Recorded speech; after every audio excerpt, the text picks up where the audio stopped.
Muli bwanji nonse, ndikulandireni pano pa Sam Mavita YouTube channel. Ndipo mu video ya msiku lalero tikufuna tibwere ndi nkhani imene yakhuza mitima ya anthu ambiri mdziko lino la Malawi. Uwu ndi mlandu umene anthu ambiri akhala akuyembekezera kwa miyezi yambiri. Sopano tu wayamba kumvedwa ku khoti lalikulu ku Blantyre. Uwu ndi mlandu okhuza kuphedwa kwa dokotala odziwika bwino amene ndi Dr. Victoria Bobe, amene anawomberedwa ku nyumba yake ku Chigumula mwezi wa Novemba mchaka chatha. Pa siku loyamba la mlanduwo, mwamuna wake wa malemuyo a Yamikani Bobe analira mu khoti pamene ankafotokoza za zimene zinachitika tsiku limene mkazi wake anataya moyo. Mawu ake akuti mpaka lero sakudziwa chifukwa chimene anthu anapha mkazi wake. Mawu awa anakhuza anthu ambiri ndipo anapangisa kuti khoti liyimise kaye mlandu chifukwa cha chisoni chimene chinamugwera chifukwa chakuti mu nthawiyi ankalira. Koma kodi usiku umeneyi mudachitikadi chiyani? Kodi ndi ndani anthu asanu ndi awiri amene akuimbidwa mlandu wakupha, kuba komanso kulowa mnyumba mosaloledwa? Kodi mboni ya boma ukusonyeza chiyani? Ndipo kodi pali mafunso ati amene mpaka napano sanayankhidwe? Nkhani yathu lero ndi yapadera kwambiri chifukwa tibwera kumayambiriro kwa chochitikachi nkhani imeneyi, zinthu zimene zinagwera dziko lonse. Tikhala tikusanthula mmene zinthu zinachitikira kuchokera pa tsiku la kuphedwa kwa Dr. Victoria Bobe, momwe apolisi anafufuzira nkhaniyi, kumangidwa kwa anthu amene akuimbidwa mlandu komanso zinthu zimene zatuluka sopano pamene khoti layamba kumva umboni. Tifotokozanso mikangano imene boma lakhala ikuzungulira milanduyi, koma tisiyanisa momveka bwino pakati pa zinthu zimene zasimikizidwa ku khoti ndi zimene zangokambidwa ndi anthu. Ndipemphe kuti tikhale limodzi mpaka na kumapeto chifukwa chokuti pali zambiri zofunikira kudziwa pa mlandu imeneyi, ndipo ifeyo tikulonjezera pano kuti tikuyisatira ndi chidwi. Dzina langa ndine Sam Mavita, tiyeni tikhale limodzi. Dr. Victoria Bobe anali mmodzi mwa madokotala odziwika bwino kwambiri ku Malawi, ndipo anthu ambiri ankamudziwa chifukwa cha ntchito yake yothandiza amayi komanso ana. Anali munthu amene ankagwira ntchito yopulumutsa miyoyo ya anthu usana komanso usiku. Chifukwa chake nkhani yakuphedwa kwake idagweza kwambiri dziko lonse. Anthu ambiri analephera kukhulupirira kuti munthu amene ankathandiza kupulumutsa miyoyo ya ena angathe kutaya moyo wake mu njira yowawa chonchi. Pamene nkhani inafalikira, mafunso anayamba kuchuluka, makamaka mafunso akuti kodi cholinga chawo ukubawa chinali chani? Mpaka na lero ena mwa mafunso amenewa akuyembekezereka mayankho ochokera ku khoti. Koma malingana ndi zimene boma likunena ku khoti, usiku wachochitikacho anthu angapo analowa mnyumba ya banja la Abobe. Akuti cholinga chawo chinali kuba katundu komanso ndalama. Koma zinthu zinasanduka zowawa kwambiri pamene Dr. Victoria Bobe anawomberedwa. Imfa yawo sinakhuze banja lokha ayi, madokotala anzake, odwala amene wakhala kuwathandiza, ophunzira amene amawaphunzitsa, komanso anthu ambiri aku Malawi analira kwambiri. Masiku osatira ake, anthu ambiri ankazifunsa ngati dziko lathu lidakali lotetezeka kwa anthu amene amagwira ntchito zotumikira anthu.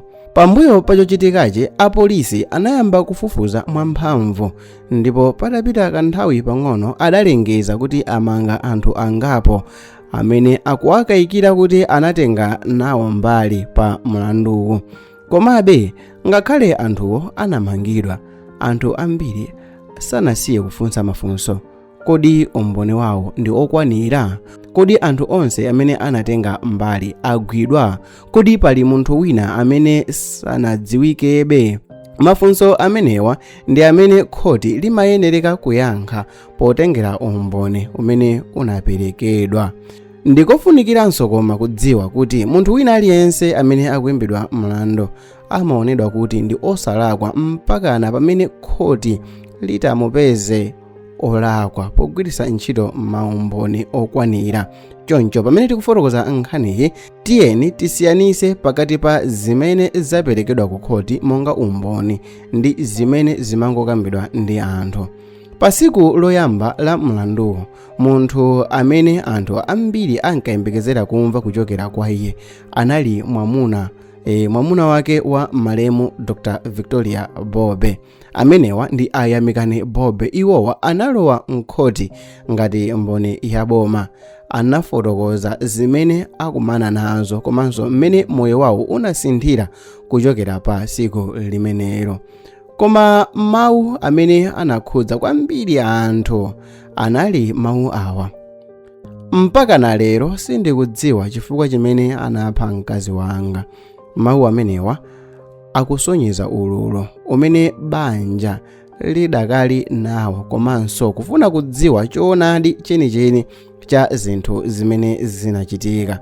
Kodi umboni wina uti umene boma linapereka? Tiyeni tsopano tibwerere mbuyo tifike usiku umene chochitika chimenechi chidayambira.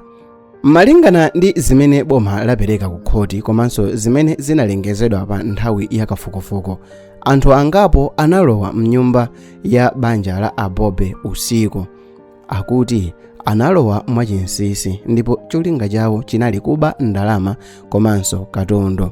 Mkati mwa nyumbayi munali a Dr. Victoria Bobe, mwamuna wake komanso ena amene anali mnyumbamo. Palibe amene ankaganizira kuti usiku umenewu usanduka soka lalikulu chonchi. Malingana ndi umboni wa mbali ya boma, zigawengazo zinkafuna ndalama komanso zinthu za mtengo wapatali. Komabe zinthu zinasintha mwazizizi pamene a Dr. Victoria Bobe anaomberedwa. Ngakhale cholinga chomwe boma likunena ndi chakuba, khoti lizafunika kumva umboni onse kuti lidziwe ngati zimenezi ndi zoona kapena panali zifukwa zina. Atamva za zochitikazo, apolisi anafika pamalo amene pamachitikira mlanduwo ndipo iwowa anayamba kusonkhanitsa umboni. Akatswiri anafufuza malo onse, kujambula zithunzi, kusonkhanitsa zinthu zonse zimene zikanakhonza kugwiritsidwa ntchito pakafukufuku. Komabe pamene masiku ankadusa, aliyense osagwiridwa, anthu ambiri anayamba kuda kukhosi kuti kodi mwati zinthu zitha motani. Pamalo ochezera a intaneti panatuluka malingaliro osiyanasiyana. Ena ankakhulupirira kuti unali umbava umene unasanduka kupha, ndipo ena ankati mwina pali anthu amene ankadziwa bwino za banja la Abobe. Komabe mpaka pano palibe umboni umene khoti lavomereza wosimikizira malingaliro amenewa. N'chifukwa chake tiyenera kusiyanitsa pakati pa zokambirana za anthu ndi umboni wa khoti. Patapita nthawi, apolisi analengeza kuti amanga anthu angapo amene akuwakayikira kuti anatenga nawo mbali pa mlanduwo.